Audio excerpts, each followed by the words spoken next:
నువ్వు నీ ఫుల్ ఎఫర్ట్తో పెట్టి అయినా కూడా ఎగ్జామ్ ఫెయిల్ అయితే ఎవడు ఏమన్నా పట్టించుకోకు, because it was not your cup of tea. నీ ఎఫర్ట్స్ నువ్వు పెట్టావు.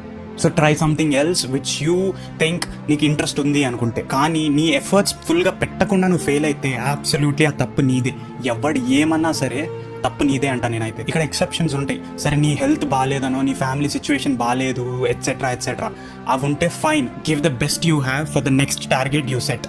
కానీ నువ్వు రోడ్ల మీద తిరుగుతూ, ఫ్రెండ్స్తో అటు ఇటు బయట తిరుగుతూ, నీ టైం అంతా వేస్ట్ చేసుకొని ఇప్పుడు వచ్చి అన్న వాళ్ళు ఇదంటున్నారు ఇదంటున్నారు అంటే నో యూజ్ బ్రో. మొత్తం నీదే తప్ప అంట నేను. బ్రో మోటివేషన్ ఇవ్వకుండా ఇదేంటి అంటే, ఫస్ట్ ఆఫ్ ఆల్ మిస్టేక్ నాది అని నువ్వు ఒప్పుకున్న రోజే you'll start learning and start building your self. So నేను చెప్పాలనుకుంది ఒకటే, నీ హార్ట్ఫుల్గా నువ్వు ట్రై చేసి రాలేదా, try something else. Don't give up.